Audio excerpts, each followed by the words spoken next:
Thank you, Mr. President. Thank you very much. Thank you, Deputy. You know this handsome gentleman. I do indeed. Right. First, is the first person in the whole country that endorsed it. That's right.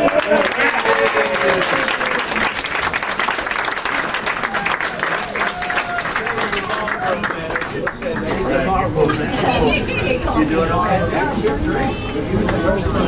The whole country. You say that that guy runs. I didn't even announce. He endorsed me before I announced. You gonna be over there? Oh yeah. You got that picture of the tractor approaching the old man. Oh yeah. Good tractor.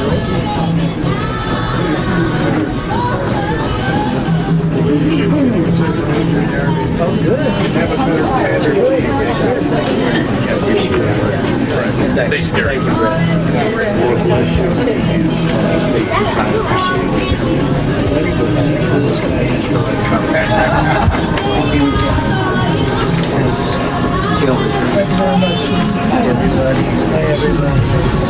We have That's right. little breasts. Little breasts. I wish they were more honest. How are you? Nice to see you. I love this. Look at that. I love that. Beautiful, beautiful.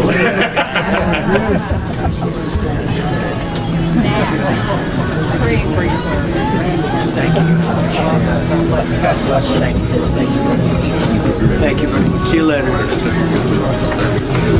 Hello, everybody. Hello. How are you? So, what do you think? Should I talk to them for a little while? It's always exciting. You all doing all right? You going over to the speech? You going over to the speech? We're gonna have a good time. Nice group of people. Agents out in Minnesota? We'll do whatever's appropriate. You know, we secured the border. Remember that. We secured the border. We did things that nobody thought was possible. We had 25 million people come through the border. When I took over, it was a mess. You take a look at what we did in terms of pricing. So you had gasoline at $4.50. Now it's at $1.99 in many places a gallon. $1.99. 189 in Iowa, sir. That's right. And what are you there? We're 189. $1.89. He's a very honorable man. He doesn't make up stories. $1.89. When I took over, you were $4.50, $3.50, $5 all over the place. Now we have prices coming way down. But remember, we secured the border. Crime is down all over the country. We just had a crime report coming out from, I think, one of the networks, which they hate to hear this, but crime is the lowest number ever recorded. So, we talked about Minnesota, but in Minnesota, you probably read, their crime is way down. You know why? Because we took out thousands of criminals out of Minnesota, and that's why it's good. So, but Tom Homan is over there. We all love Tom. Yeah. And he met with the governor, met with the mayor. He's going to meet with the mayor, I guess, and it's going very well. But remember this: even Minnesota, their crime is down, and you know why it's down? Because of what we did. We took out thousands of criminals, career criminals, bad criminals, people that came in from Venezuela. By the way, how did we do in Venezuela? Not bad, right? But people that came in Venezuela, people that came in from countries all over the world. They came from the Congo. They came from all over South America, all over Latin America, all over Africa. They came from everywhere. And they came out of prisons in many cases. They came out of mental institutions in many cases. And we're getting them out, and we got a lot of them out. But we have now the safest country we've ever had. Washington, D.C. went from being a crime-ridden place to a place that has virtually no crime in a period of a couple of months. So we're very proud of what we've been able to do. And this is a state that's been with me all 3 times, right? Since the very beginning, boss. Very beginning. I'd like to give it another one, too, if you'll remember. Mr. President, why did you decide? Yeah, I'm going to do a lot of traveling. I think so. I like traveling to places. I love this place. This was the beginning of my politics, right? That's right. It treated me well right from the beginning. Mr. President, message for farmers. Do you feel that the Say what? do you feel that the Message for president farmers. Mr. President, why did you decide to shake up your leadership team in Minnesota and send Tom I do that all the time. I shake up teams. Everybody here, these are a lot of owners of farms and places, and you shake up your team. If they can't do the crops fast enough, you could, look, we have an incredible team. We did something that nobody said was possible. We didn't go back to Congress and ask for legislation. We closed the border, and in the last 8 months, they have, and this is actually hard to believe, nobody crossed the border, right? Nobody. They say nobody. I don't even know if that's possible. You know, it's Democrats that do the report. It's a very liberal group that does that report. It's a very important report. And for 9 months, I guess 8 months, 9 months, we have nobody coming into our country unless they come in legally. We want them to come in legally. You need people to work for you. But we did something that I would say people thought that was absolutely impossible, and we were able to do it. So we're very honored by what's happened to our country. In addition, we have $18 trillion coming in, building plants, building auto factories, building AI factories. Like no other country in the world has done what we've done in the last year. And I think it's the most successful first-term president. There's never been a year like this in the history of the country.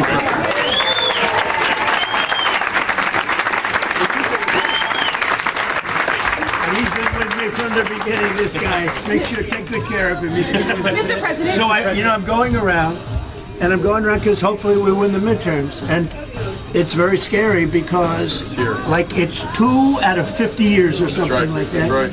For some reason, when a president wins, Republican or Democrat, even if they're a good president, and hopefully I'm a great president, based on the first year I'm a great president. And we had a great first term, too. People don't we rebuilt our military. We had phenomenal financial numbers, but I think this term's blowing away really every term. But traditionally, when a president gets elected, out of, I think, 50 years, they've had 2.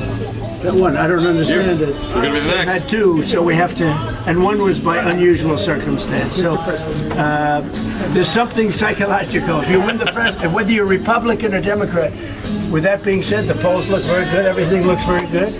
And you have great congressmen here, congressmen and women here, and we love Iowa. We love Iowa. And I think didn't I just give the farmers $12 billion, right? 66 billion in total. Well, I gave total 66. But just recently we gave the farmers $12 billion because they were treated unfairly by foreign countries. I said, how much? They said 12 billion. They said they got it. You know where I got it? Tariffs. I got it from the tariffs.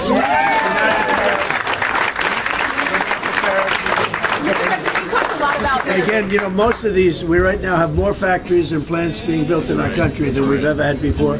That came in because they're coming because they don't want to pay the tariffs. So I said, if you build here, you don't have to pay tariffs. So it's great. Mr. President, you talked a lot about. Mr. President, with the current value of the dollar, do you think it's declined too much? No, I think it's great. I mean, the value of the dollar. Look at the business we're doing. No, dollar's doing great. It's very interesting. If you look at China and Japan, I used to fight like hell with them because they always wanted to devalue their yen. You know that? The yen and the yuan. And they'd always want to devalue it. They devalue. And I said, not fair that you devalue because it's hard to compete when they devalue. But they always fought, no, our dollar's... You talked a lot about Minnesota, Mr. President. Some of your own administration officials have labeled Alex Purdy.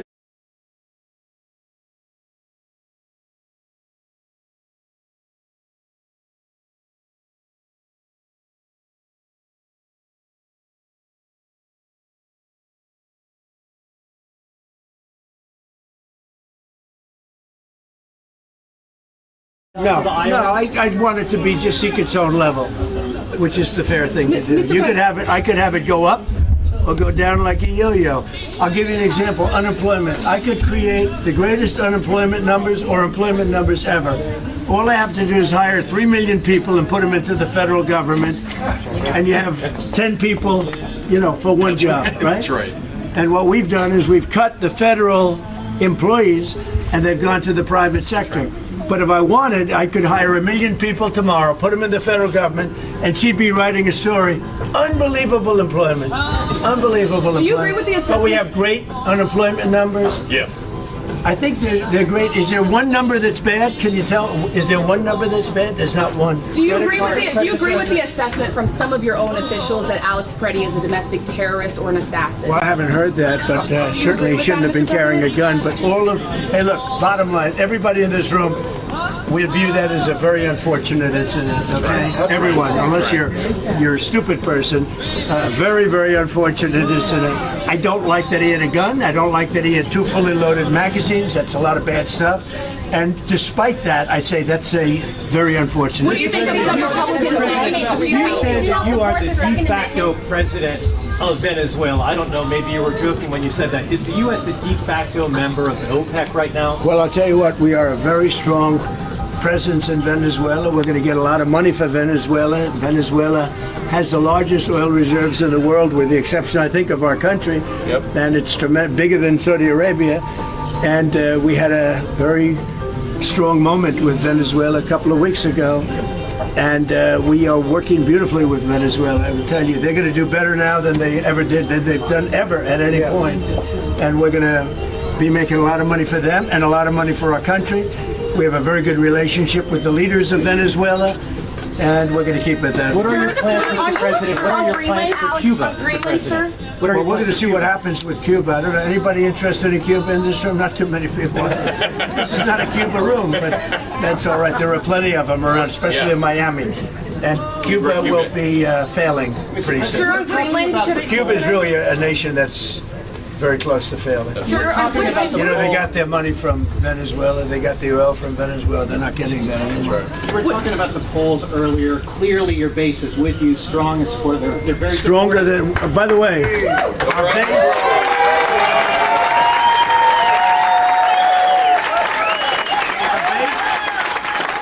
is with us. I think they're the best poll numbers, the real poll numbers. I think we have the best poll numbers we've ever had. But think of it, if I were to run again, would anybody be happy? So we have the best poll numbers we've ever had. Thank you all very much. What did you think of Greg Abbott saying this? Mr. President, did you hear from Greg Abbott saying you need to recalibrate your response? What did you make of that, sir? Did you? Yeah, absolutely. Praise God. Great believers here, boss. Absolutely. Come on. I need you to back up. I need you guys to back up. You need to back up. You need to back up. You all need to back up. Thank you. More people travel around this paper, actually just the world flesh, all prints.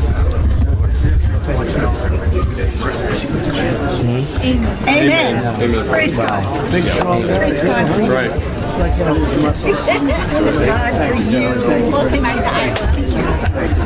Thank you, man.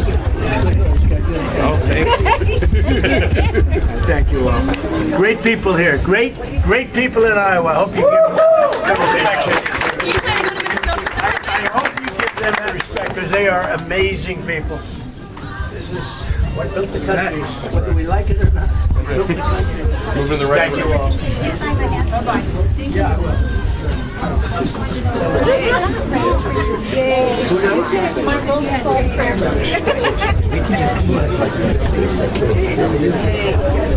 Central casting. I know, right? That's a good. Central cast, I can take a picture, use them in the hand right now. Everybody sees it. Thank you. Thank you very much. Appreciate it.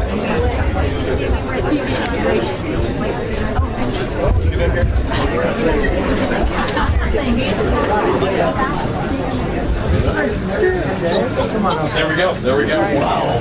For the other half. Oh, that's one of the originals. These are originals. You got a little bigger. We pray for you too. And your wife. No, it was for the Because of president. the Green Bay Packers. Thank you very much. Thank you, sir. Thank you for being here. Yeah. These are the fighters that they have. Beginning, right? Yes, sir. Thank you, everybody. Thank you. He just never listened to me again. Always brings sticks. Yeah, it's good to make it tonight. There's a movie tutorial debate tonight. Yes. Hey, pop in, sir. Mr. President, I think we can rely on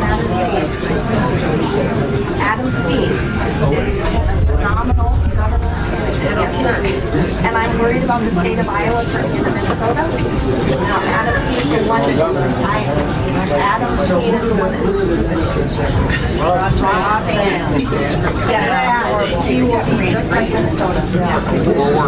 No, it's not good. We need someone We need a who's Republican governor. yes. You know, you had the most popular governor in the country.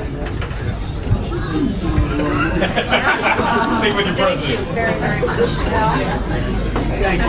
Sorry, I can't stand upright. Thank you very much for everything you did. Thank you. Yeah, thank you. Thank you. We got a great crew. These are all hard workers.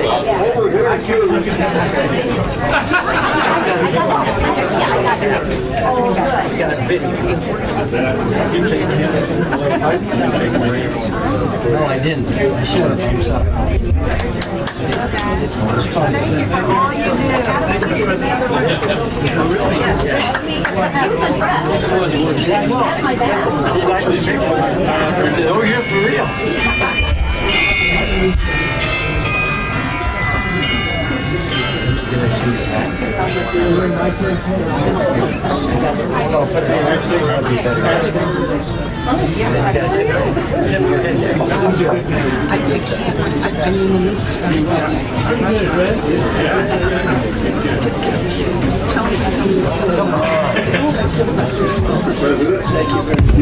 There's that great American patriot.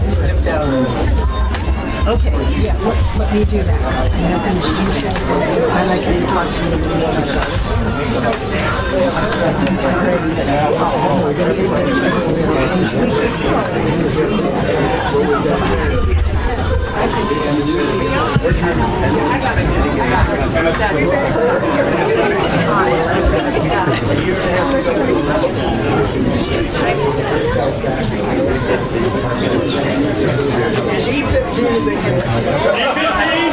Yes, it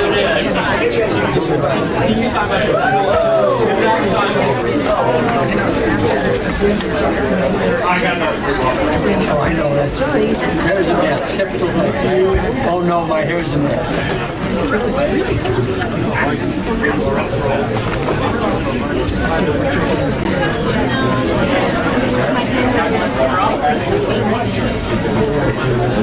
I think the reasons why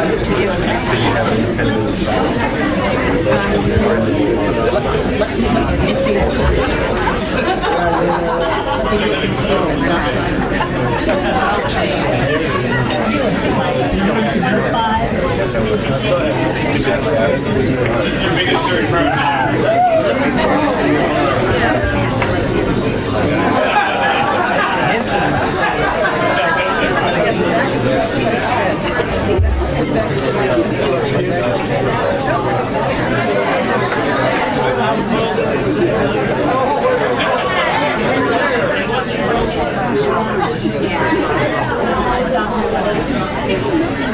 it really is just to reward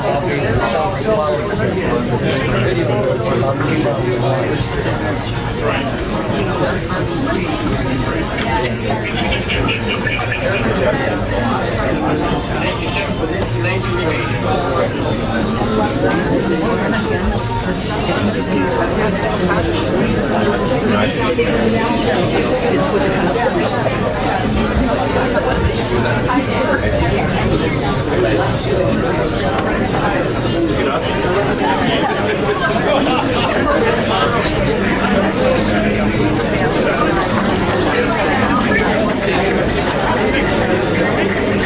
I know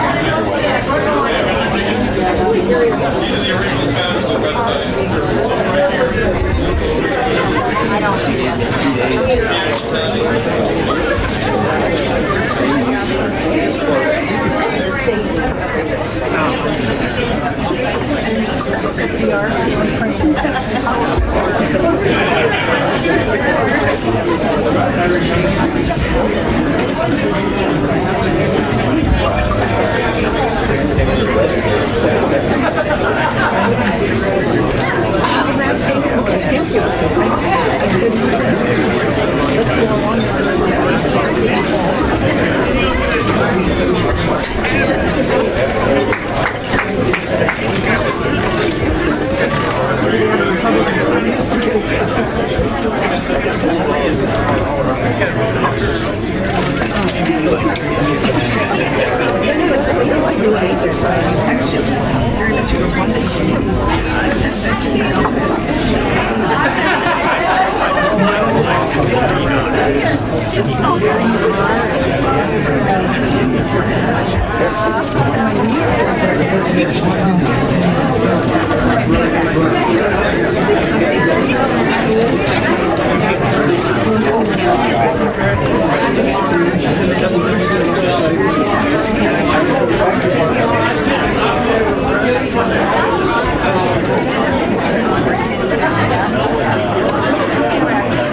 Hello, fellow Iowans. How are we doing today?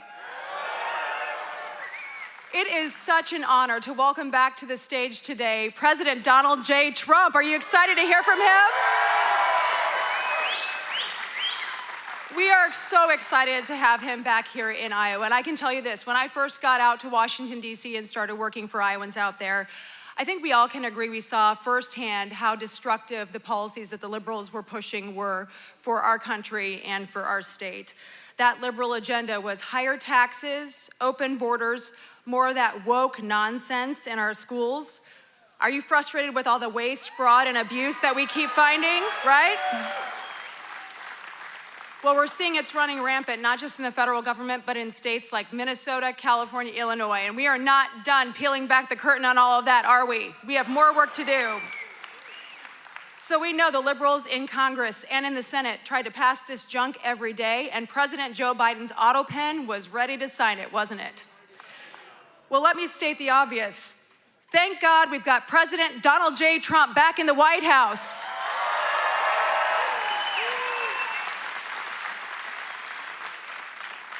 It's been an absolute honor to fight alongside of him, and our conservative majorities in Congress are delivering for you every single day. We are transforming that America First agenda into an America First future for our country. Are you with us? So it's been 1 year since President Trump took office, and boy, what a year it has been. We have continued to deliver historic tax relief for all of you. Do you want more of your own money back? Yeah, you do.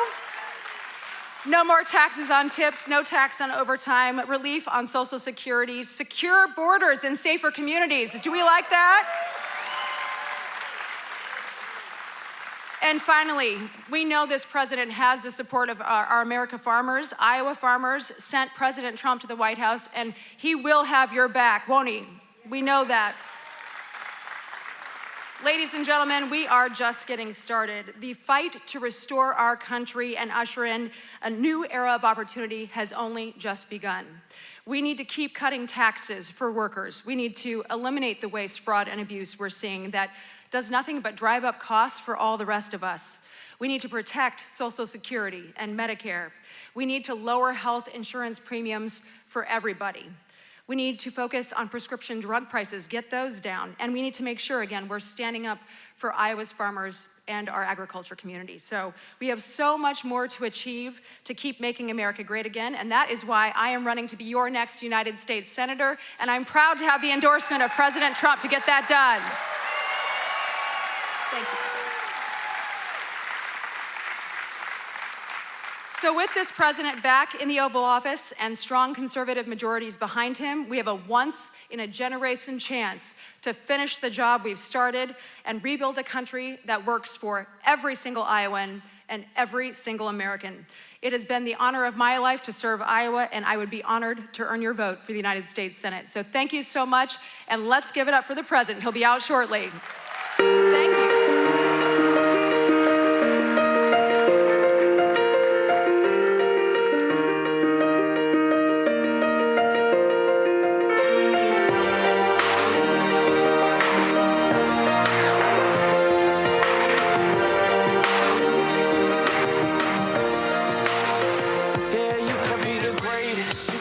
Best. You can be the King Kong banging on your chest. You can beat the world.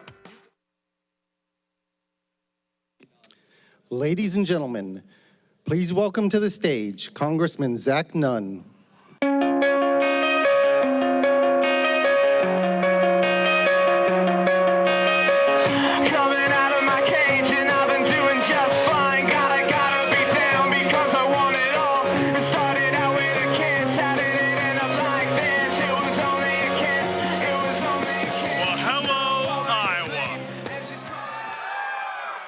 Friends, we are once again on the front line of helping to defend this great nation. And it's here in Iowa where President Trump came just 6 months ago to tell us what we had the opportunity to do as a great nation. At our Iowa State Fair, he said, we have the opportunity to lead when it comes to energy independence from our foreign adversaries. We have the opportunity to have the most secure nation in the world by securing our border. And we have the ability to trust in the American people that each one of you knows better what to do with your dollars than anybody out in Washington, D.C.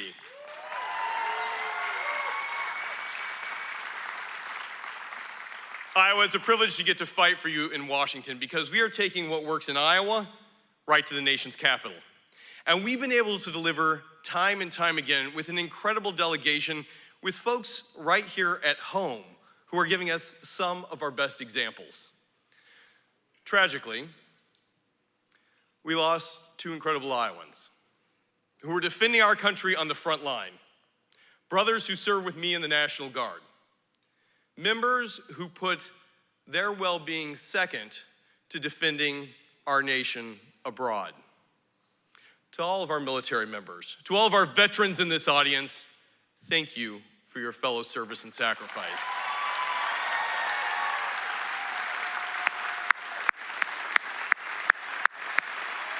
Thank you. Thank you. Thank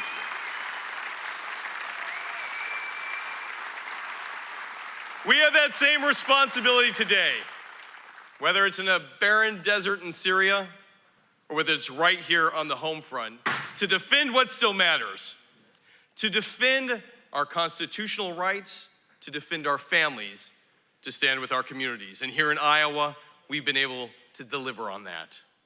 My friends, I'm privileged to get to fight with you today, to hold the things that we've worked so hard to deliver, the largest tax cut in American history,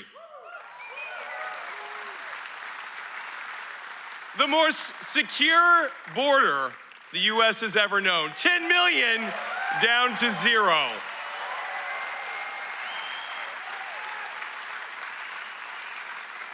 And right here in Iowa, we are helping lead the charge to be energy independent so that Russia or Iran or Venezuela doesn't get to dictate what happens in Iowa. Our farmers, our biofuel leaders get to help drive down a cost. And I was just with the president right now and he highlighted, he's like, you know, Zach, gas is under $2.50. And I said, drive to the Casey's, Mr. President. We can get it to you for $1.85. You'll still have money for pizza afterwards. So whether you are filling up a truck or a tractor, a minivan or a motorhome, here's the reality. Iowa Biofuels will help drive down that cost. It helps every family, it helps save our supply chain, and it is a national security imperative that Iowa gets to deliver. Thank you to our E15 leaders for making this a reality. Right here in Iowa, made in America.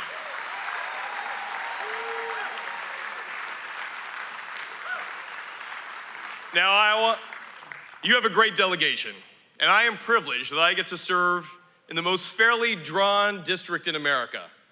No Illinois gerrymandering here. And that is great for democracy because it means we work with all sides.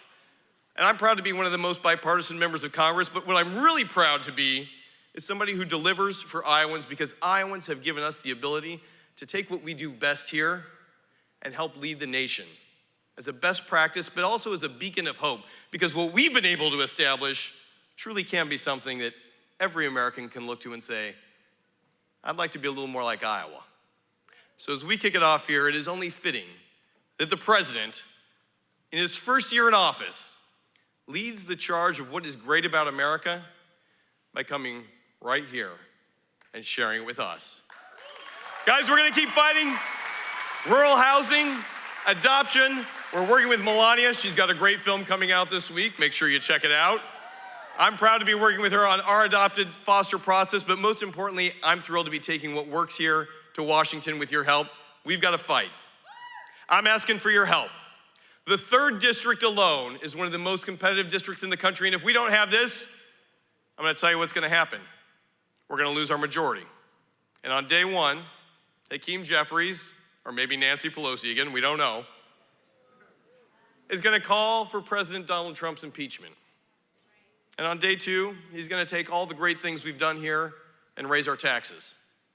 And on day 3, 4, 5, 365 days, this country will be locked not in something that works to go forward as we've done over this last year, but in a constant battle. You don't only look outside here at a few people who would rather see the president impeached for any reason than to actually work to move our country forward. So friends, I'm asking you here today, let's win, let's lead, and let's welcome President Trump to Iowa.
Ladies and gentlemen, the 45th and 47th President of the United States, Donald J. Trump. And I'm proud to be an American.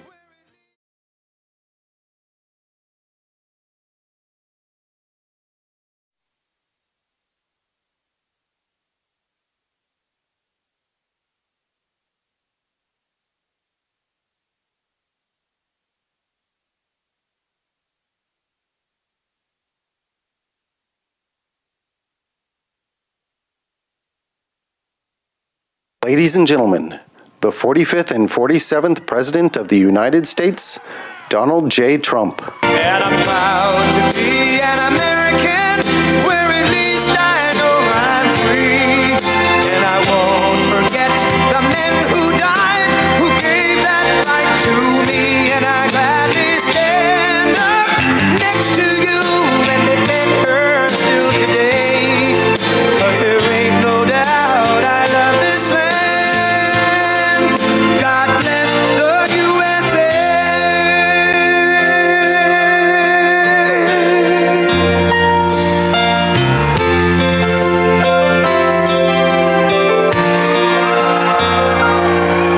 From the lakes of Minnesota to the hills of Tennessee, across the plains of Texas, from sea to shining sea, from Detroit down to Houston and New York to LA, where there's pride in every American heart, and it's time we stand and say that I'm proud to be an American, where at least I know I'm free.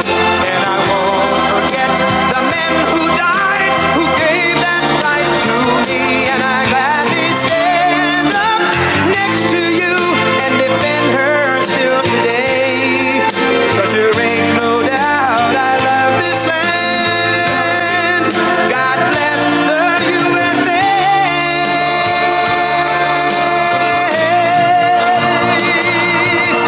And I'm proud to be an American, where at least I know I'm free.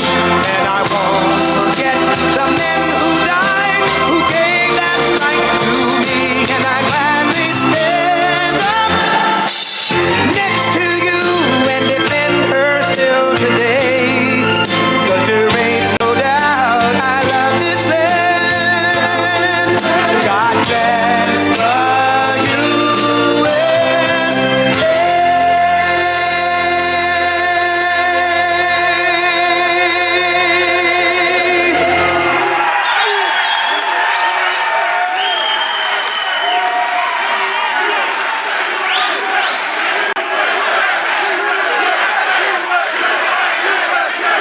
Thank you. Well, thank you very much, and I'm thrilled to be back in the great state of Iowa with so many proud, hardworking American patriots, which is what you are. It's an amazing state. What a place. Boy, do we have some victories here. Were they the greatest? So exactly 2 years ago this month, it was the people of Iowa who put us on a rocket ship back to the White House. It was a rocket. That was a quick one. After a rigged election, we had a rigged election. I said, do we do it again? And I said, I think we better do it again. Not too many people who would have said that. But we did so well the second time, I said, well, we won twice, we got to do it a third time. Should we do it a fourth time? Four victories. 4 victories. We got the right team over there. There's the right team over there. That would be easy for you. That wouldn't even be work. But you came out by the thousands on a cold and snowy winter evening. Remember that beautiful evening? And together we won the Iowa caucuses in a 30-point landslide. That was great. I'll never forget it. It was so freezing. You think it's cold now? That blew it away. Whatever happened to global warming? You know? No, it's, it's like one of those things. But it was the coldest night. I remember it was way below zero. And they say, sir, you don't have to come till 10 or 11 o'clock because a caucus takes longer. Then I got a call at, let's say the polls close at 7. Sir, you've won. I said, I won what? They told me 10 o'clock. They can't announce. They said, you won by so much. They just called it at 1 minute after 7. Right? So we made the journey. And we made that journey through all the cars and everything else, and we made a speech, but what an evening that was. Then in November, we won the state by a massive landslide. That was incredible in the election. And we then went on to win all swing states, all 7 of them. They said 7 swing. Well, he could win 4 of them. He's doing very well, but we won 7. We won the Electoral College 312 to 226. We won the popular vote for the first time of any Republican in many decades by millions and millions of votes. And we won a category that's very important. We won 86% of all counties in America, 2,700 to 525. How about that?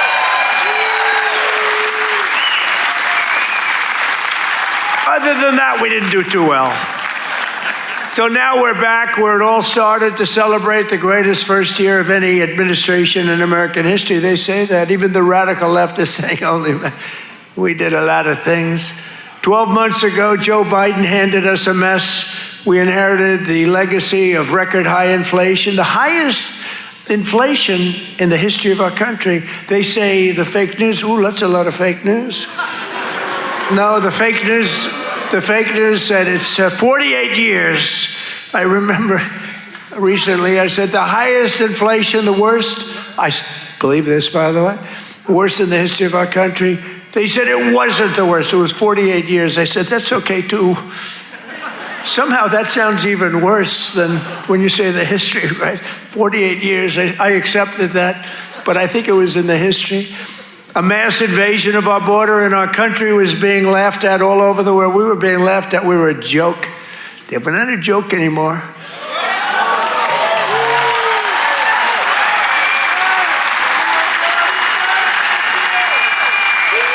We're not a joke. We're not being laughed at anymore.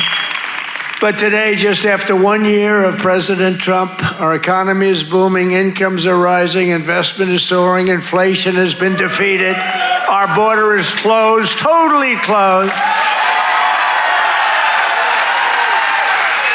And America is respected all over the world like they've never been respected. 1 year, I thought it would take us 2 years. I guess I'm following in the great path of John Deere. We got the chairman of John Deere here. Chairman and CEO, that's pretty good.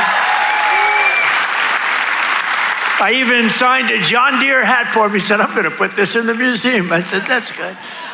No, it's a great company. And you just said you're opening up 2 massive plants because of tariffs. You're opening up one in North Carolina, one someplace else. And then you're expanding all over the place. You're doing a great job. I bought a lot of John Deere stuff. It's a great company. It's an honor to have you. Thank you very much.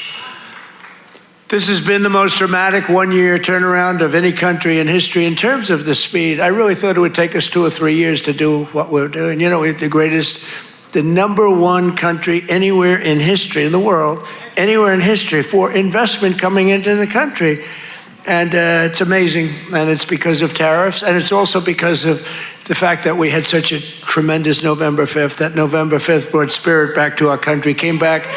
You know, one thing I think which is so important is, if you remember a year and a half ago, we couldn't get people to enlist in the military, any of them, Army, Navy, Air Force, Marines, any of them, the Coast Guard, Space Force, I love Space Force, right? Yeah. We couldn't get them, and even police departments, they couldn't get anybody with a uniform that represented the country, you couldn't get them.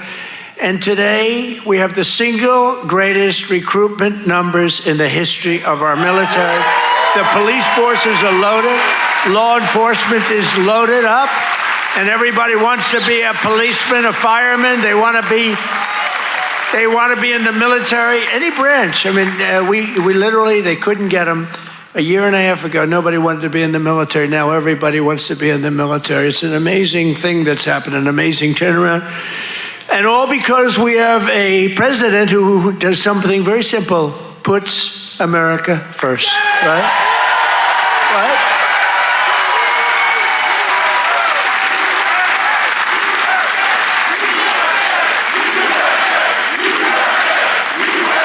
Thank you.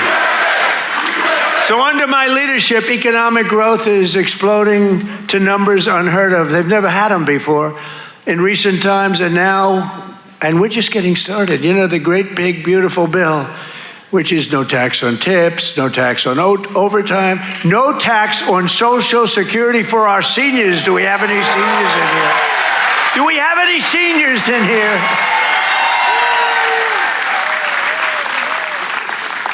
One of the fake news said, he did that because he doesn't want to pay tax on his Social Security. Don't you believe? That's what I never thought of. These are sick people. But despite the fact that we've just really started, it's just kicking in because we inherited such a horrible situation with all of the high prices and the inflation and everything else. And by the way, the open borders, we had millions and everything you see today wouldn't happen. They opened the borders, but we had a 5.4%. And since the election, the stock market has set 52 all-time highs, adding $9 trillion in value to your savings, retirement accounts, and 401ks. So, 401k people, I mean, of which you got a lot of people. Does anybody have a 401k in the audience? A lot of people. So you're setting records, right? The highest it's ever been. They say this, you know, the good stock market, they say, well, this stock market, you know, they just try so hard. This stock market doesn't affect the middle class. I say it does. What about a 401k? What about all the other things? What about the fact that they're making more salary than they've ever made? But the stock market's the highest. How is John Deere stock doing? Great? All-time high? It's all-time. Everyone, I don't have to even ask the question. I mean, I made a lot of people rich. Me, I just keep working. I made a lot of people rich. I made a lot of people rich that I don't even like. I got a lot of people that I don't like at all, and I've doubled their net worth. But after 4 years in which Biden got less than $1 trillion in new investment, think of it, he took in substantially less in 4 years than $1 trillion. We secured commitments for a record-breaking plus $18 trillion. So in 1 year, we did over $18 trillion, and he did less than $1 trillion. Just over 1 year ago, under Sleepy Joe Biden and the radical left lunatics, we were a dead country. We were a dead country. I tell you, 1 year ago, a little more than 1 year ago, we were a dead country. The king of Saudi Arabia told me that. You've heard me say it. He said it better than anybody else. He said, you know, I can't believe it. A few months ago, he said, a year ago, you were a dead country. Now you're the hottest country anywhere in the world. He said, I can't believe it. And today I'm pleased to announce one more historic investment. The great American company that we just talked about is doing so much. I have to give it really. I buy so much equipment from so many of the people in the, you know, we have a lot of very successful companies in here, but I know it's a very special deal because John Deere is doing $70 million in factory in North Carolina. It's brand new, the best in the world. And I think it's going to pay off very, very big. And if it doesn't, I have nothing to do with it. But if it does, I'm going to take full credit. But what it is an excavator factory, as I understand it, and it's going to be the only excavator factory. In other words, excavators. We all know, I love those excavators. Believe it or not, I know a lot about them. We don't make them here. This is going to be the only excavator entirely made in the United States of America. So that's good. That's good. I love it. I love it. It's great. And they'll all come. I hate to tell you, but they're all going to be coming too. You're going to have some competition, but you'll be ahead of them. If congressional Democrats had their way this year, would right now be facing the largest tax hike. So they wanted to give you, this is what I was running against, the largest tax hike in the history of our country. I wanted to give you the largest tax cut in the history of our country. And if they won, this country would be cratering right now. It would be cratering. So I've cut a record number of job-killing regulations. The reason our job numbers are so good, and remember this, I've cut hundreds of thousands of federal jobs. Now, if I didn't do that, our numbers would be even more through the roof. or I could get them. You know what they do? In order to have decent numbers, they hire 1 million people. You hire 1 million people, all of a sudden you're down to 3.5%. We don't do that. We get rid of that job where you have 10 jobs for you have 10 people for every job. And they are all now, and they hated me. They hated me. Now they love me. You know why? They all got jobs in the private sector making twice as much money as they made from the federal government, sometimes much more than that. So a year ago they hated me, and now they love me. But it includes dozens of burdensome regulations that were crushing our amazing farmers. We love our farmers. We won this thing. I think I'm at 97% with farmers. Well, who the hell is voting for Kamala? You know, it was a crazy election because we were doing great against Biden. Our hope, nobody even knew who the hell Kamala was. All I knew is she was the border czar. We had millions of people pouring through, and she was the border czar. So I like that. But I will tell you, the amazing, we didn't know much about her. And you know, when you're running a campaign, you're focused on the person you're running against. So we're running against Sleepy Joe Biden. I call him Crooked Joe, Sleepy Joe. They're both accurate. And we're running against him. All of us, and he's way down in the polls, down by a lot. And all of a sudden, they take him out and they put a new. This is like, I told Dana White the other night, it's like taking a fighter, putting him in, he's getting the hell beat out of him, you take him out, and you put a new fighter in. I said, that's not fair, but that's what happened to me. The stuff that happened to me can only happen to me. But I repealed the Biden's EPA ridiculous water restrictions to keep federal bureaucrats off your land and out of your business. That was a big one. That was a big one. I terminated the so-called diesel exhaust fluid requirement. You know what that is? Saving family farmers more than $1 billion a year, and we're going to do a lot more. We're going to do something on tractors. You know, they never took we did it with cars. We took all that nonsense off the cars. You couldn't start your car. You'd have to go to MIT to get somebody to fix your car with all the crap they had on it in order to save a quarter of a glass. So this much little tiny bit of gas. These people are crazy. And I'm going to do that, I think, for tractors, too, because we're going to get the tractors back where you don't have to be a PhD in order to start your tractor, in order to keep the environment clean. So much nonsense. I think it makes the environment dirty, actually. And very importantly, on day one, I kept my promise to the people of Iowa and abolished the insane electric vehicle mandate, which would have obligated you to go out and buy an electric car, but it would have obliterated a thing called ethanol. Do you like ethanol? Is it big? A lot of people are asking me about ethanol. I don't know. Do you want me to do something with ethanol? Maybe. After years of the United States getting ripped off by other countries on trade, I'm standing up for the workers and the farmers of our country like no other president has ever. No other president's done this. I mean, no other president has done this. I could have had an ACC presidency.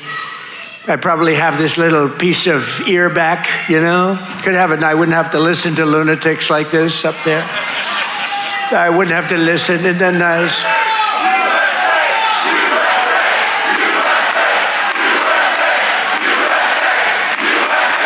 Thank you. Boy, they're good here. Do we love our law enforcement? They work very quickly.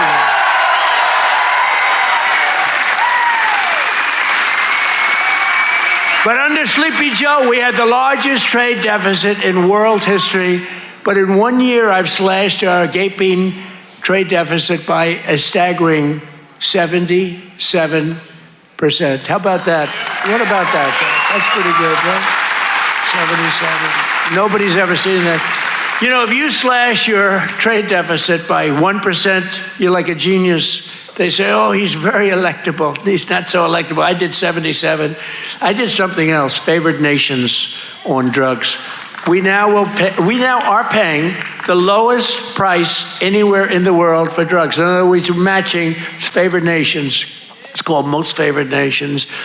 Every other president tried for it. They didn't try very hard. They didn't get anything. I got it done. I got all the nations to agree. You think that was easy? I said, if you don't agree, we're going to put tariffs on you. They said, we agree. We agree. So you'll have a pill that costs $10, as an example, costs $10 in London, costs $130 in Des Moines, and now it's going to cost $20. Think of it. You'll go from $130 down to $20. It's the biggest price reduction of prescription drugs in history. And would have a huge impact on your health care, too. I was very proud of it. And you know, the fake news, I can't get them to talk about it. Think of it. I got the biggest price reduction in history on drugs, pharmaceuticals. I can't get these guys to talk about it. It was page like 22 in the New York Times, a little story. I just got the biggest, I can't believe it. If a Democrat got a half a point down, this is like hundreds of, depending on the way you want to calculate it, you could say it's an 80% reduction, or you could say it's 1,000% reduction. You could say whatever you want, but it's the biggest reduction in history by many, many times. I did something because we were subsidizing the entire world. We were paying 10 times, in many cases, more money than the rest of the world. And I said it wasn't fair. And I got it done. And everyone said you could. They said, you'll never get other countries to agree. They said, yeah. I said, yes, I will. They said, you'll never get the other countries to agree. I got the drug companies. That was not easy, I want to tell you, but that was not so bad. But they even told me, we'll agree to it, but you'll never get the other countries. I said, 100% I will. Why wouldn't I get them? And I called Macron of France. I said, you got to double the price of your drugs. He said, no, I will not do that. What was the story with his glasses the other day? What the hell was that all about? But anyway, but I got them all. I don't want to go into a long story. Bottom line, I said, I'm going to increase tariffs by 25. I'm going to charge you 25% tariff if you don't do it. They said, we will do it. We would be, why don't you ask? We'd love to do it. So I got something done that no other president could have gotten done, and no other president, I don't even think they tried, you want to know the truth. You think Biden was thinking about it? He just was thinking about how the hell to get off the stage. Remember, the guy could never find that. You have so many ways. You can jump off the front if it really gets. You got stairs all over the place. The guy could never find his way off the stage. This was not a good sign. But I made new fair trade deals with countries covering half of all U.S. trade.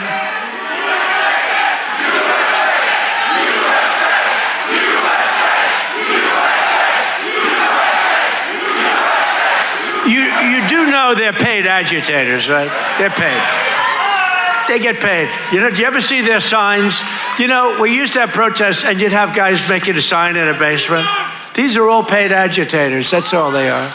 They get paid to go, and they don't even know what, when they interview them, why are you here? I don't know. They have no idea. They're paid insurrectionists, really, in some cases. They're sickos. But I've made new fair trade deals with countries covering half of all U.S. trade, scoring giant wins for the farmers, ranchers, and agricultural producers like no other president has ever done. That's why I got such a tremendous vote from the farmers, and I love you too. I do love you too. So Japan will now allow the United States to supply up to 100% of automotive ethanol, and import large amounts of aviation biofuels from the United States. That's great for you. That was part of the deal that we made. The United Kingdom will import nearly $1 billion of ethanol. That's part of their deal. Australia is allowing American beef into its market for the first time in more than 20 years. Did you know that? And beef is doing great, and we got to get the prices down a little bit, and they're starting to come down pretty much. China has agreed to purchase over $40 billion of U.S.-grown soybeans. You know that. You're selling them. They're selling them. And I went to President Xi, and he's upping it. I mean, it's $40 billion. The European Union will dramatically increase purchases of American pork, dairy, and soybean oil. They never did that before. They're all doing things that they never did before, because you have a certain president that's a little bit different from the presidents that you had before. And nations from Cambodia to Thailand to the Philippines and Indonesia are eliminating all trade barriers to agricultural products. Your agricultural products had trade barriers that didn't allow them to be sold in countries that are now saying, oh, please, we'd love to accept your product. So that's great. It's going to be, you're going to see it starting to kick in now for the farmers. And to further help our farmers recover from the really a catastrophe of the Biden years, what a period of years that we had. We had a country that was just dead. We had a country that was just not respected by anybody. We had a guy who didn't know where the hell he was. Do you think he worried about his farmer at night? No. He just wanted to go to sleep. This is what we had. This is what we had in our fake election. We recently issued $12 billion in farm relief. We gave them because you were screwed by other countries. I said, how much is the number? To our great Secretary of Agriculture, Brooke Rollins. She's doing a great job. I said, Brooke, what's the number? And she said, $12 billion. And I wrote a check for $12 billion because we have so much money from the tariffs coming in. So you couldn't have done that before. We're a rich country now. I hope we win that Supreme Court case. You know, we have people that are China-oriented. They're people from literally that very China-oriented and foreign country-oriented trying to stop that. But we'll get it done one way or the other. We're going to do it. If we have to do it a different way, we'll do it. But we're taking in hundreds of billions of dollars. We're doing amazing. Nobody can even believe it. Foreign countries cannot believe what's happened. They're studying us, but it won't work. But I'm also working hard to expand your markets domestically. And in the campaign, I promise to support E15 all year round.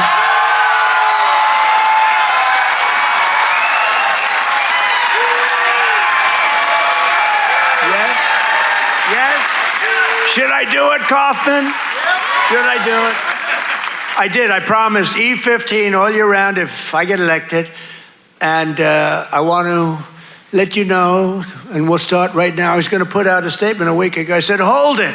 I'm coming to Iowa to make a speech. I'm not going to put out a truth. I want to be there in person to tell them, the people of Iowa, to know that I am trusting Speaker Mike Johnson, who's great, and Leader John Thune, who's great, that's House and Senate, to find a deal that works. We've got it.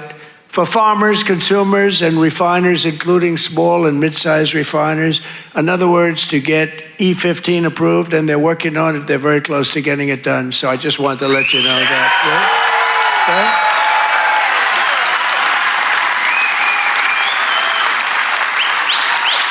And China will be sending me a bill very shortly supporting year-round E15 to my desk very quickly, and I will sign it without delay, okay?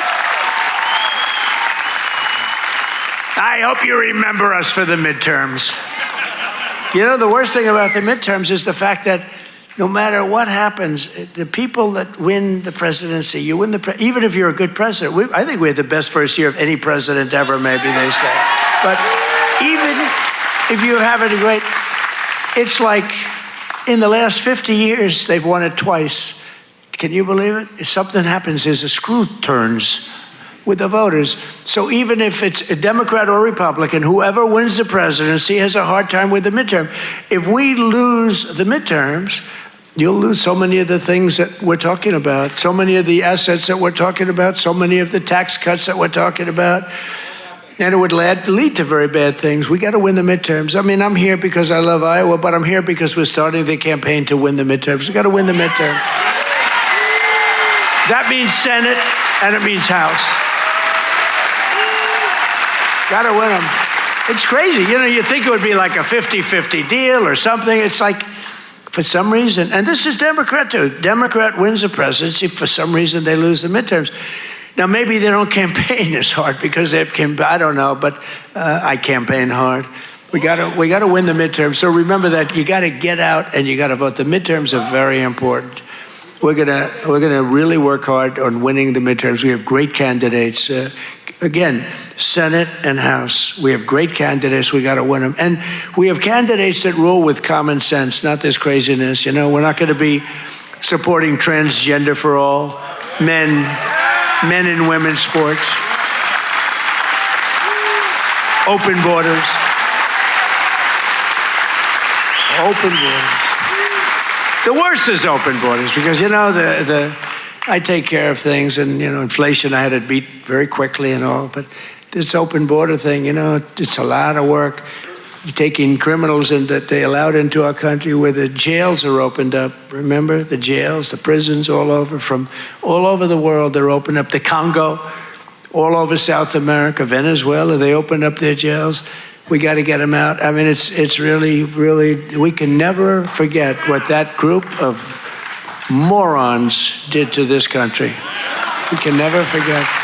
And we've got to win the midterms. That's why we've got to win the midterms. As we bring trillions of dollars pouring into our country from overseas, we're also making America affordable again, a problem caused totally by the crooked Joe Biden administration. I mean, you know, I inherited this problem. They say, prices are too high. I just took over. They said, I'll never forget, I come here, I'm in 3 days, I have a news conference 3 days into my administration. What about the price of eggs? They've gone up like 5 times more. I said, I just got here, I didn't know about it, I'm sorry. And we got eggs down very quickly, remember? But I was standing there, I'm so happy, I just won. I thought the press was gonna be so nice. And some lunatic, right there actually. What about the price of eggs? Eggs have gone up. I said, oh, tell me, give me a little, because I don't know, I just got here, I'm sorry. But I fixed it. Now I fixed it pretty much all, but it's gonna go down even further. No, but they caused the problem. And then they came up, you know, it's a word that they came up with, affordability. Every time you hear the word, remember, they're the ones that caused the problem. And first time you heard about it was like a few months ago. This election's all about affordability. Well, they're the ones that caused the problem. But nobody knows that. You know, people forget. So they say, oh, affordability, let's vote for the Democrats. It's no, affordability. They caused a tremendous price increases. It was caused by the worst inflation we've ever had. And they come up with this word, affordability. And I saw it even, although you're not hearing it so much anymore. You know why? Because the prices are coming down so much. They don't want it to be an election based on lower prices. But we're bringing down the lower, I like that term better, it's the lower prices, we're bringing them down. But we inherited the highest prices in the history of our country, and we've rapidly brought them down. And that's what we want to do.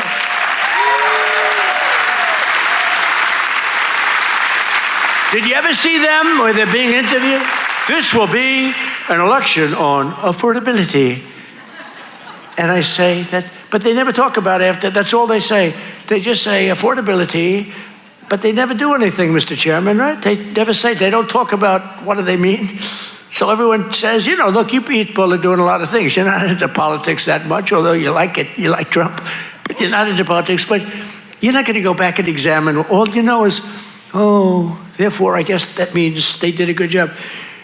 They almost destroyed our country. They were pricing you out. When gasoline's at $4.50 and now it's at $1, I was told, you know, I was saying $1.99 today in Iowa. I was told that it was $1.85 it hit a gallon in Iowa. And you know, that's like a massive tax cut. That's actually like a massive tax cut. So the Biden nightmare cost a typical American family $34,000 in 4 years, but after 1 year of Trump, real wages are already up more than $2,000. Think of it, that's a $5,000 swing, much faster. Wages have gone up much faster, think of this, than inflation. With him, it was just the opposite. Wages in the United States in the last year have gone up. And remember, the first part of the year, actually you could say almost the first year, I was fixing the country from the horror show that we inherited.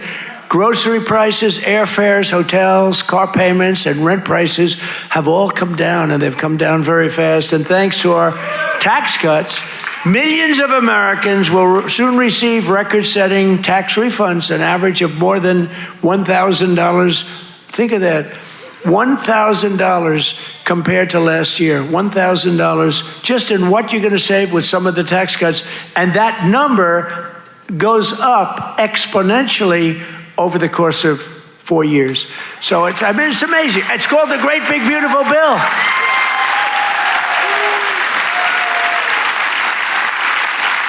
You know, one other thing that you get that's I thought was so great, I came up with it. You know, very rich people get deductions. Middle income people don't get deductions. They never had to. I said, why is it that when a rich person buys something, they get a deduction on interest, but when somebody that's working like hell, they don't get it if they want to buy a car? And I said, why can't somebody buying a car in America, only if it's made in America, if it's made in some other country, we have no interest. So I got it approved in the Great Big Beautiful Bill. You get a full tax deduction against your income tax. You get a full tax deduction. Think of it, if you purchase a car in America, if you borrow money, the interest that you're paying on that borrowed money is a full deduction for your tax purposes. And that's a tremendous deal. And you know what? It's also great for the car companies, because the car companies are going to be making a lot more cars that they couldn't believe it. And I got it passed. So just remember me as you take those deductions, please. The king of deductions. No, but it was always unfair the way a lot of people got treated. You take that deduction. One of those who will be seeing a big benefit thanks to our tax cuts is Erica Perltel. Where's Erica? Is she here? Erica? Where is Erica? Right here. Right over here. Where is she? Oh, she's so beautiful. I'm not allowed to say that anymore. If I say a woman is beautiful, that's the end of your political career, you know? But she is beautiful. How are you? Congratulations. What a good story. She's the general manager at Whiskey River Bar in Ankeny, Iowa, which, as you know, I visited strongly a couple of times in the campaign. And Erica's been able to hire many new employees, and they're each going to be taking home thousands and thousands of dollars extra because of the no tax on tips. And she's got a lot more people wanting to work for her, too, because of that no tax on tips. That's just one of many. How's that working out, Erica? Good? You want to come up and say a few words? Come on up, Erica. You want to come on up? And while she's coming up, also with us is Judy Waldron from Davenport. Judy works part-time as a bartender, and her husband, Chris, is an electrician who works hours on overtime each week.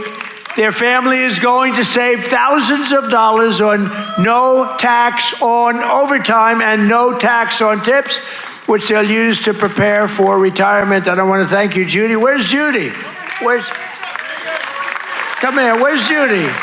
Come on up, Judy. Get up here. Come on up. They're totally unprepared for this, but what the hell, right? Say a few words. Thank you. Thank you. Thank you. Thank you, President Trump. No tax on tips is huge for everyone in the service industry. Thank you very much. Thank you very much. Congratulations. Thank you.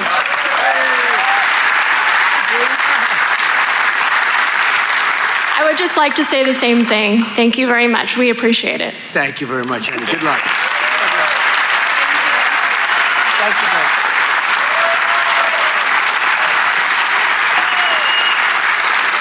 I refuse to say they're beautiful. I refuse. But they're beautiful. Do all people look like that in Iowa? I don't think so. Thank you both. Congratulations, too. Great. That's great. We're not supposed to come up, but I looked at both of them and I said, get up here. We're also pleased to be joined by Governor Kim Reynolds. Kim, thank you. Thank you. Thank you, Kim. Great.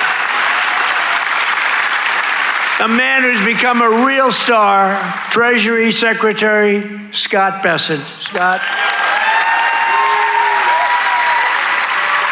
He's become a star. He's done a real job. He knows his business. And he's a big cutter. He cuts a lot of things. Small business administrator, another real star, Kelly Loeffler. Kelly. Thank you, Kelly. Thanks, Kelly. Great person. Those are great people.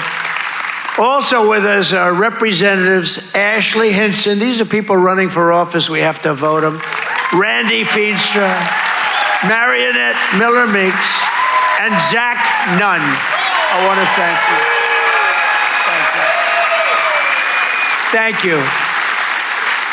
And I want to tell you that they're all great and they're all running and they should be in good shape, but you got to get out and vote. Got to get out and vote. Iowa Attorney General Brenna Bird. Where's Brenna? Hi, Brenna. Boy, she was early to endorse me. She was so early. We appreciate it. We'll never forget that. That was great. Thanks a lot, Brenna. And you're doing well. I hear you're doing great, right? Thank you. She's running again. You got to vote for her. State House Majority Leader Bobby Kaufman. Bobby. Guys, you gotta move her there. Thank you, Bobby. Great job. Great family. Former State Senate President Leader. Now, I have to tell you about this guy. He endorsed me, the first person in the entire United States of America. It was a year before I even knew I was running, he endorsed me. He endorsed me because he thought I would be good. I wasn't even thinking about running. He was so early. He was the first person in the United States, before my wife, before my kids. State Senate President. He's a Marlboro man. He looks like the Brad Zahn. Where's Brad? Where are you, Brad? Come on up here. Get up here, Brad. And state representatives Heather Hora, Derek Wolf, Brooke Bowden, and many other wonderful members of the Iowa State House. I want to thank you all for being here. Brad, you got to say, look at this guy. Can you talk, Brad?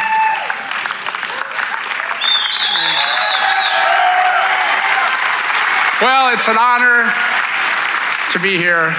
And you know, my wife is a Fox News junkie, and she loves Laura Ingraham. And I tell her, I said, enjoy every second because you are the GOAT. Promises made, promises kept. Thank you. Great job. He's the Marlboro man, right? He can do that, do whatever he wants. He was so early. I said, who the hell is that guy in Iowa that keeps endorsing me? Thank you, Brad. We won't forget.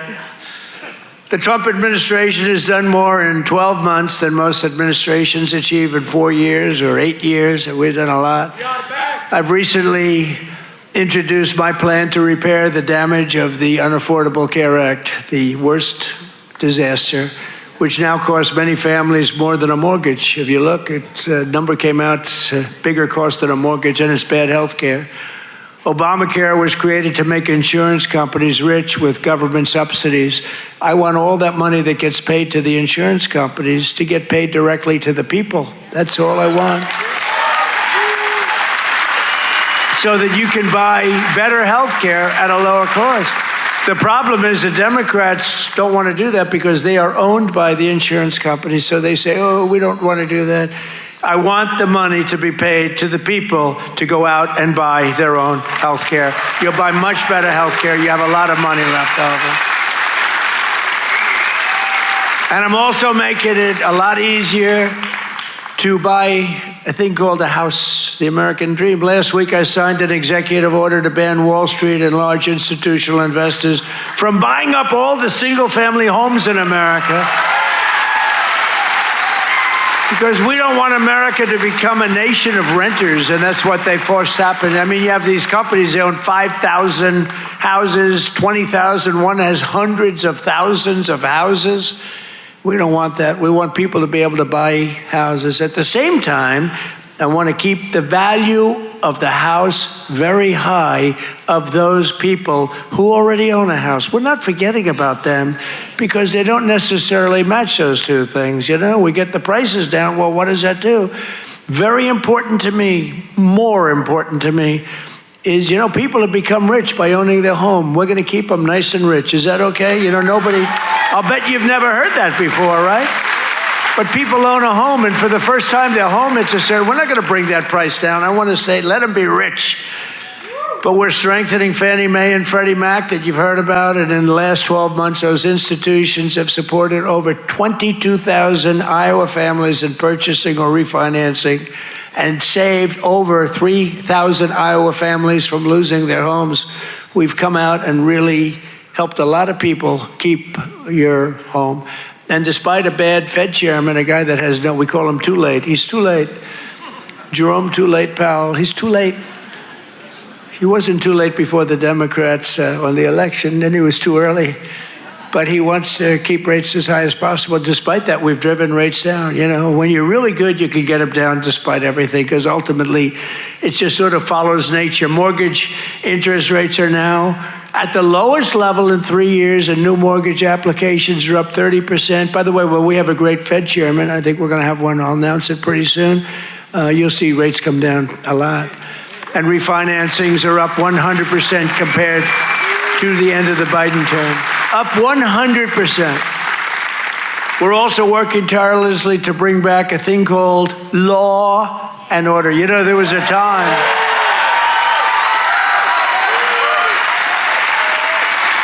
So there was a time that you weren't allowed to use the words law and order. New life matters. I like that guy. You weren't allowed to use the term law and order. You weren't allowed to use the term Christmas. Merry Christmas, everybody, right? Remember that 2016? I ran on, we're going to bring back Christmas. We did. Now they're afraid to suggest it, but we brought that back. But law and order, we need law and order.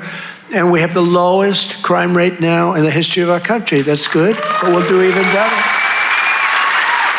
And as everyone is aware, we've totally and completely closed the southern border with little fanfare, but tremendous success. Where the southern border is closed, nobody's coming in.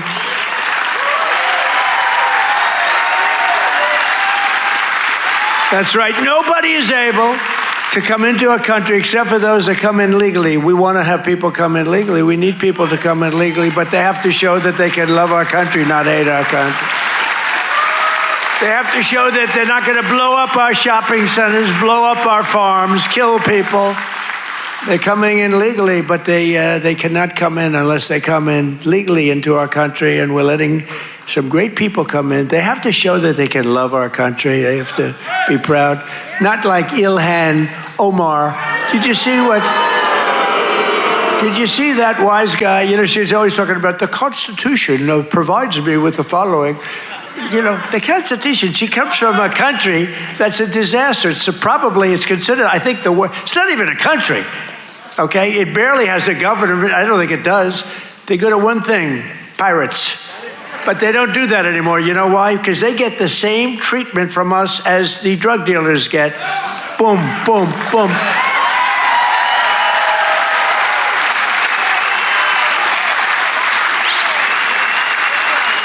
I don't care what ship they're attacking. When they attack, when we see them going in, ping, that's the end of it. It's amazing. You know, I don't know if you know, drugs coming in by water is down 97%.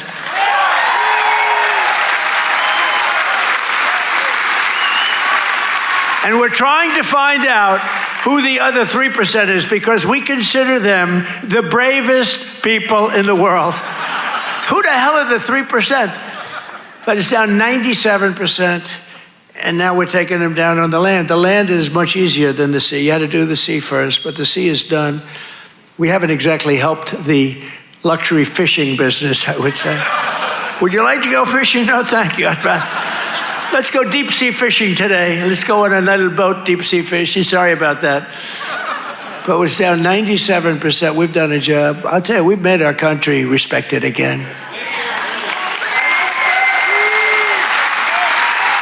The greatest military, we have the greatest military in the world. You know, I rebuilt our military in our first term, and we have the greatest military in the world. So you read much about Minnesota, where, unbeknownst to the public, we have brought down crime very substantially in Minnesota. We've taken out thousands of hard criminals, hardened, vicious, horrible criminals. You don't read about things like Washington, D.C., where there is virtually no crime, and it was horrible a year and a half ago. Memphis, Tennessee, which was a real disaster, and now it's down. Crime has dropped by 78% in the last 2 months. New Orleans, Louisiana. I was asked by the governor of Louisiana to help them with New Orleans. It was a disaster, and crime is down 54% in about 3 weeks. You don't read about that. And we've done all of this by taking thousands of criminals out of these states. We took over 2,000 people out of Washington, D.C. These were criminals. You know, if you remember, about 2% of the population, it's a very simple business. 2% of the population causes 90% of the crime. So when you start decimating that 2%, boom, that's why we have the, it's an amazing number when you think. It's just crime over and over and over. 2% creates 90% of the crime. Isn't that amazing? It's not that complicated, is it? In 1 year, we've achieved the largest drop in the murder rate in the history of our country. Drug overdose deaths are down by 21%, the largest drop ever recorded. We got to do better than that. And I've designated the drug cartels as foreign terrorist organizations. Big deal. And despite the strong efforts of the fake news media, we are starting to see the historic success reflected in tremendous polls. We have great polls. In last week's Rasmussen poll, we're leading among Hispanic voters. We're leading by a lot. Nobody's ever seen a Republican lead among Hispanic voters. You know, Hispanic voters don't want crime. People don't realize that. Hispanic voters want strong borders because they know what's coming in and they don't want them. They're great. They've been great. We did so great in the election with Hispanic voters. We did so great with black men. We did so great with white everything. In yesterday's RMG poll, a clear majority of Americans support our deportation policies by a margin of 10%. Now, I don't know why 10%, because I don't think it's even, I mean, wouldn't you say like 100%? Who the hell would be against? Maybe somebody that hates our country. In a recent Harvard-Harris poll found that 80% of Americans support our unprecedented operation to deport criminal aliens. In other words, 80%, that's more like it, of the people support our operation to remove really dangerous, bad people out of our country.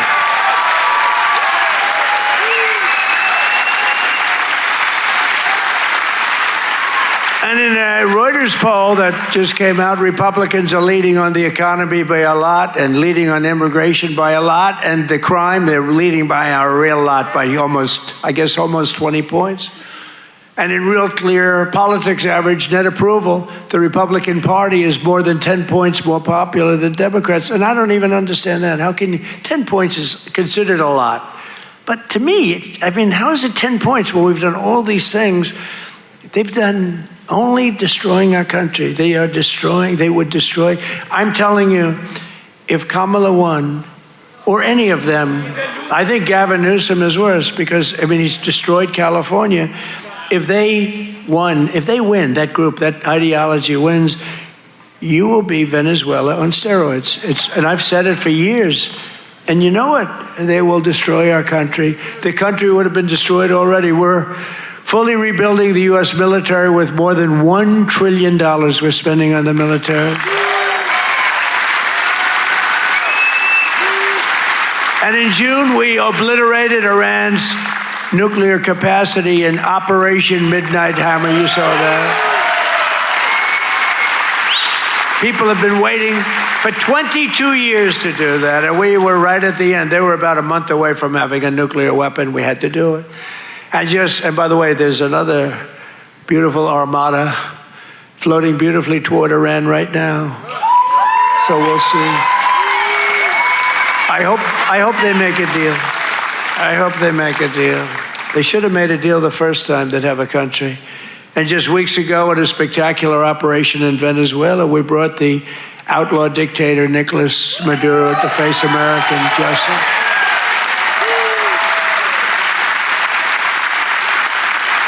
In one of the most brilliant, lethal, quick, they've never seen violent operations ever seen, military operations ever seen. Nobody was killed, not on their side. A lot of people, unfortunately, I have to say a lot. We went into a very big, powerful military base with a group of unbelievable, talented, patriotic people that love our country. You couldn't hold them back. You know, the weather was off for 3 nights. It was not good, so I delayed it. The next night it was okay, but not great. I said, General, sir, they're ready to go, sir, they're okay. I said, but the weather's a little bad. I said, sir, they're ready to go. I said, God bless you, General. And boy, did they do a job. Joe Biden and his allies, in conclusion, in Congress did everything they could to destroy our country, but they failed. And today, after just 1 year since my second inauguration, you know, we have a new hat. It's called America is Back. America is back. Our border is secure. Our spirit is restored. Inflation is stopped. Incomes are up. Prices are down. Our economy is roaring. Our workers are thriving. And our country is winning again, winning like never before. We've never had a period of time like this. You've never had a period of time.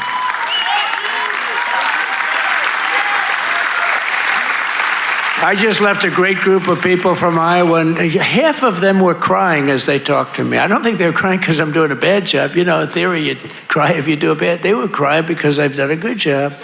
Sir, they said, sir, you've brought our country back. Crying. One woman was fantastic. She grabbed me and she put her head right there, and her tears are pouring all over my beautiful suit. I figured I'd get it. And I checked it out, and there was a lot of makeup all over. I said, what the hell am I going to do? I got get myself in trouble. No, but she was crying, and I said, don't cry. Be happy. Be happy. With the help of the incredible people of Iowa, we're repairing 4 long years of disaster and decline, and we're beginning what will be known as the greatest years in the history of our country. I believe that, too.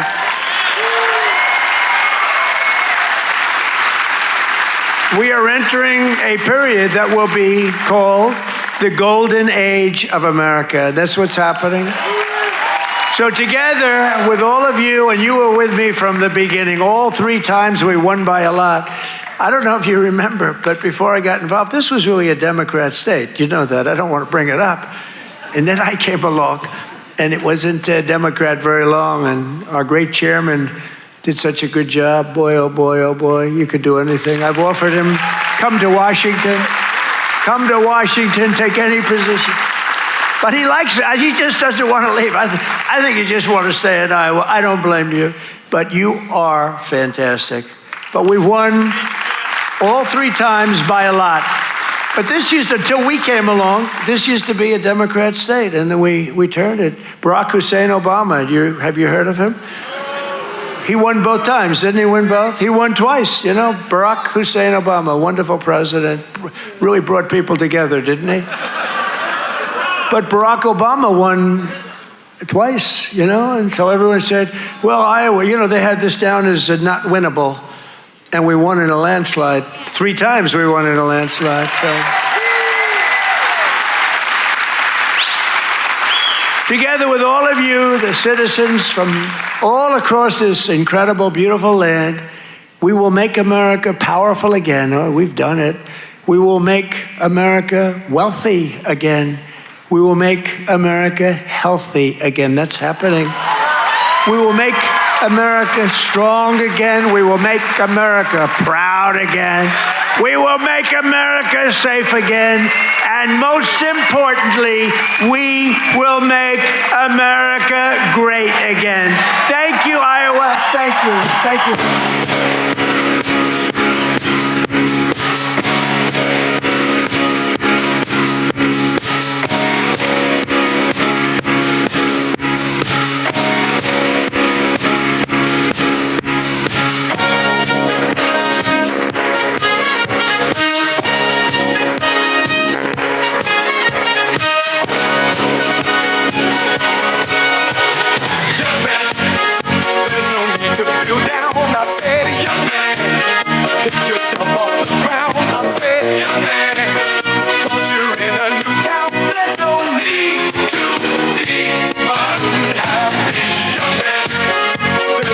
You can go, I said, short on your dough.